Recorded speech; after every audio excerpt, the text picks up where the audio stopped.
देख रहे हैं NIU न्यूज इंडिया अपडेट।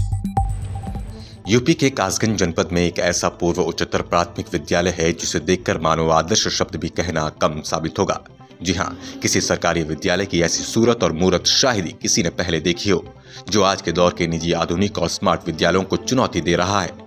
और इस विद्या के मंदिर की तकदीर बदल देने वाला और कोई नहीं बल्कि वहां पढ़ाने वाले ही एक सहायक शिक्षक आनंद मोहन है। आपको बता दें कि आनंद मोहन ने अपने पिता की 5 लाख रुपए की पूंजी से पिथनपुर भूजपुरा के पूर्व उच्चतर प्राथमिक विद्यालय को एक मॉडल के रूप में स्थापित कर दिया, जहां बच्चों के लिए smart hand wash system, smart toilet, एक आदर्श रसोई, स्मार्ट लाइब्रेरी और स्मार्ट कंप्यूटर लैब की व्यवस्था है। बता दें कि वर्ष 2017 से सहायक शिक्षक आनंद मोहन ने इस विद्यालय की रंगत को बदलने की जिम्मेदारी उठाई और आज इस विद्यालय की खूबसूरत आभा हर किसी को अपनी ओर आकर्षित करती है। विद्यालय के प्रमुख द्वार से लेकर अंदर की गई दीवारों पर चित्रकारी यहाँ मन मोह लेने वाली है। यहाँ पर लगभग 5 लाख रुपए के आसपास लग गए होंगे, क्योंकि हमने गिन के नहीं लगाया है। क्यों पैसा हमने गंगा जी में खर्च कर दिया था, बाकी हम उसको मेंटेन कर रहे हैं। और कार्य हमने जो करवाए हैं वो सबसे पहले किचन में ओपन किचन बनवाई और आदर्श रसोई की स्थापना और गृह विज्ञान प्रयोगशाला में इसका परिवर्तन किया। वो फिर हमने शौचालय का सौंदर्यीकरण कराया, हैंड वॉश कराया, समर यहाँ पर लगवाई और बाउंड्री पर चारों तरफ तार की बाड़, जिससे बच्चे बाहर से कूद के आ जाते थे वो अब नहीं आते हैं। और बाउंड्री वाल पर रोड़ी छपा करके उस पर पेंटिंग्स करवाई है कि मतलब, और बरामदे की पेंटिंग है। ये साइंस लैब में फर्नीचर लगवाया, साइंस लैब तैयार करवाई, कक्षा को साइंस लैब में परिवर्तित किया है। और इसके अलावा लाइब्रेरी पुस्तकालय में जो है फर्नीचर लगवाया, पुस्तकालय की स्थापना यहाँ की है। दोनों ये स्टोर टाइप थे, ऑफिस कम स्टोर, इनमें सेफ लगवाई हैं जो है, और सेल्फ लगवाए हैं, डाइस बनवाई है यहाँ, और लर्निंग कॉर्नर तैयार करवाए हैं। पीछे एक प्लॉट पड़ा हुआ 30 बाई 32 का, उसमें अशोक की लास्ट की स्थापना मैंने अपने पास से ही करवाई है अभी। और आगे चल के उसमें एक बहुमंजिला इमारत सामुदायिक सहयोग से जो है करवाना चाहते हैं। इसमें मेरी पेंटिंग में सहयोग, मैं स्वयं पेंटर हूँ, और राया के अखिलेश दीक्षित, जिनका इस विद्यालय के लिए बहुत बड़ा योगदान रहता है, हमेशा वो हमें प्रेरित करते रहते हैं। तो उन्होंने अपने एक पेंटर भेजे थे, वो हमारे मित्र हैं श्री सोहन सोनी जी। तो उन्होंने मिल करके विधानसभा इलेक्शन पर इस समय तैयारी हुई थी, आदर्श बूथ ये बनाया था, तो मिल करके यहाँ ये पुरानी पेंटिंग जो मेरी बनी थी इसकी रिपेयरिंग और नई पेंटिंग्स बनाई थी।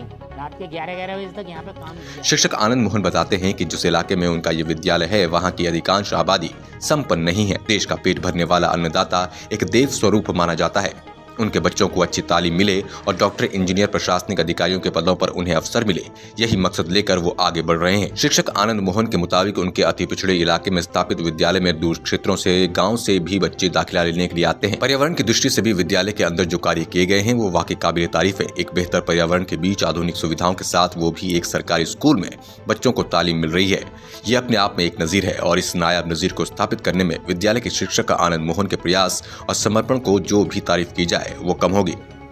देखिए, मैंने एक विचार है मेरा किसानों के बारे में। किसान भारत का देवता है, जो कड़ी धूप, वर्षा और पानी में मेहनत करके हम सभी को अन्न प्रदान करता है। और उस देव पुरुष के बच्चों को पढ़ाने का मुझे सुअवसर परमपिता परमात्मा ने दिया है।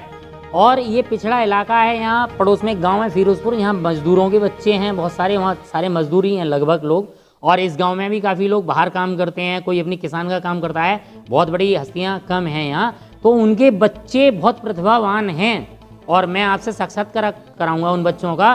तो उनमें से कई बच्चों की मैं फीस भी देता हूँ, उन्हें किताबें भी दिलवाता हूँ। एक बच्चा ये मेरे सामने खड़ा हुआ है, अनुज शाक्य, ये इसको मैंने बोर्डिंग में भी पढ़ने भेजा था, अब ये पुनः यहाँ पर ग्रेजुएशन के लिए वापस आ गया है मेरे पास।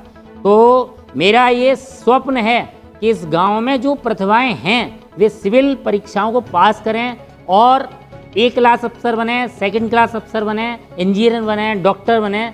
और बच्चों से आप जब मुलाकात करेंगे तो आपको ये पता लगेगा कि मैं क्या करता हूँ। और मेरा इस विद्यालय के बच्चे भी किसी से कम नहीं है। कोई भी प्रश्न आप इनसे पूछ लीजिए, बच्चे सटीक और सही जवाब देकर आपको चकित कर देते हैं। इस सरकारी प्राथमिक विद्यालय में मिल रही इस गुणवत्ता भरी शिक्षा की जितनी तारीफ की जाए उतनी कम है। कितने प्रकार की होती है? प्राकृतिक संख्या, पूर्ण संख्या, सम संख्या, विषम संख्या, अंकीय संख्या, बीजीय संख्या, परमेय संख्या। उनका मतलब क्या होता है? शून्य कुछ भी नहीं या कुछ नहीं होने की अवधारणा का प्रतीक है। आजकल शून्य का प्रयोग एक सांख्यिकीय प्रतीक और एक अवधारणा दोनों के रूप में जटिल समीकरणों को सुलझाने तथा गणना करने में किया जाता है। इसके साथ ही शून्य कंप्यूटर का मूल आधार है। यह आलेख भारत में शून्य के आविष्कार से संबंधित है, अर्थात इस आलेख से इस बात का उल्लेख किया गया है कि भारत में शून्य का आविष्कार कब और कैसे हुआ। विद्यालय को मॉडल बनाने वाले कारीगर मोहम्मद नाजिम ने बताया कि विद्यालय तैयार करने के लिए उन्हें 2 महीने का समय लगा था, जिसमें कंप्यूटर रूम बनवाया गया था, लाइब्रेरी और किचन टेबल सही करवाई गई, फर्नीचर पर सनमाइका वगैरह लगी है, 3 क्लासों में बच्चों के लिए सामान रखने के लिए कॉर्नर बनवाए गए हैं। साथ ही कहा कि मैंने और विद्यालयों में भी काम किया है, पर इससे सुंदर और बेहतर स्कूल मैंने आज तक नहीं देखा। इसमें लगभग मुझे 2 महीने का समय लगा था। इसमें क्या नाम है, कंप्यूटर रूम बनवाया है हमारे सामने, लाइब्रेरी बनवाई है और किचन भी बना है, और भी कुछ काम हुआ है, टेबल वगैरह सही हुई है, उसमें माइका वगैरह पिलाई वगैरह सब काम हुआ था उसमें। और कॉर्नर वगैरह 3 क्लासों में कॉर्नर बनवाए उन्होंने, जो बच्चों का सामान रखने के लिए और क्या नाम है किताबें वगैरह रखने के लिए काफ़ी काम हुआ था उसमें। और इससे बेहतर मैंने कोई भी विद्यालय देखा नहीं आज तक, क्योंकि मैंने विद्यालय में बहुत काम किया है। न्यूज़ इंडिया अपडेट के लिए कासगंज उत्तर प्रदेश से संवाददाता फहीम अख्तर की रिपोर्ट। न्यूज़ इंडिया अपडेट आपका अपना चैनल है, खबर को शेयर करना बिल्कुल न भूलें और पेज को जरूर फॉलो करें ताकि आपको मिल सके हमारी खबर सबसे पहले।